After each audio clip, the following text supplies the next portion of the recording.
एक समय की बात है। एक प्यारे से गांव में संजू नाम का एक बच्चा रहता था। संजू एक अच्छे और सधन परिवार से था, लेकिन उसका दिल बेहद सीधा साधा और दयालु था। गांव में संजू के बहुत दोस्त थे। वे रोज अपने दोस्तों के साथ खेलने जाता था। उनमें से कई गरीब परिवार से थे, लेकिन संजू कभी किसी से भेदभाव नहीं करता था। जब भी उसके पास नए कपड़े और खिलौने आते थे, वे बिना सोचे समझे अपने दोस्तों को दे देता था। संजू अपने दोस्तों के साथ खेलता, नदियों और खेतों की ओर घूमता और अपने दोस्तों के घर जाया करता था। सभी उसे पसंद करते थे और संजू भी सबका आदर करता था। समय बीतता गया। कुछ सालों बाद उसके ज़्यादातर दोस्त पढ़ाई और नौकरी के लिए शहर चले गए। संजू गांव में ही अपने माता पिता के साथ रहने लगा। दिवाली का त्यौहार पास आ रहा था। शहर में रहने वाले सभी पुराने दोस्त गांव लौट रहे थे। संजू बहुत खुश हुआ और सबसे मिलने के लिए उनके घर चले गए। संजू अपने दोस्त के घर घुसा और अपने दोस्त से बात किया। संजू बोला, मोनू तुम कैसे हो?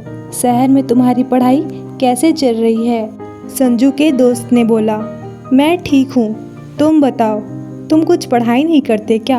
हाँ, कहाँ करोगे, तुम गांव में जो रहते हो। संजू ये सुनकर वहाँ से चला गया और उसका दिल टूट गया कि उसके कई पुराने दोस्त अब उससे ठीक से बात नहीं कर रहे हैं। कुछ तो संजू को अपना दोस्त मानने में भी शर्म महसूस कर रहे थे। संजू ने सभी के घर जाकर मिलने की कोशिश की, लेकिन संजू के घर कोई मिलने नहीं आया और संजू उदास हो गया। एक दिन उसकी प्यारी दोस्त पूजा उसके घर आई।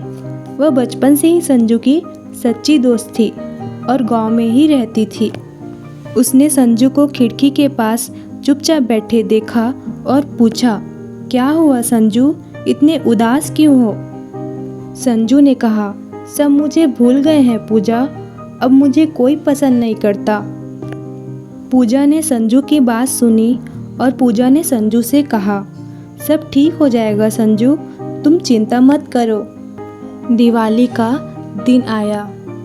दिवाली के दिन पूजा फिर से संजू के घर आई और संजू को बोली, चलो सब दोस्तों के घर चलते हैं। संजू उसके साथ चल पड़ा। उन्होंने देखा सब दोस्त एक जगह इकट्ठे होकर दिवाली मना रहे थे। संजू और पूजा उनके पास पहुँचे, लेकिन कुछ दोस्तों ने संजू का फिर से मजाक उड़ाना शुरू कर दिया। संजू के दोस्त फिर से मजाक उड़ाते हुए बोले, अरे ये तो अभी भी गांव में है, अब भी पुराने कपड़े पहनता है।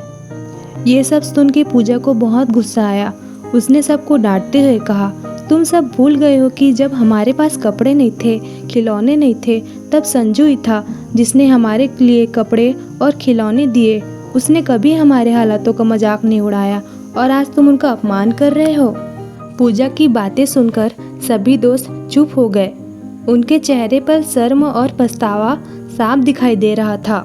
सभी दोस्तों ने संजू से माफ़ी मांगी और कहा, संजू हमें माफ़ कर दो, हमसे गलती हो गई, हमें ऐसा बिल्कुल नहीं करना था। संजू मुस्कुराया और बोला, कोई बात नहीं, मैं तो आज भी वही संजू हूँ जो सबका दोस्त था और हमेशा रहेगा।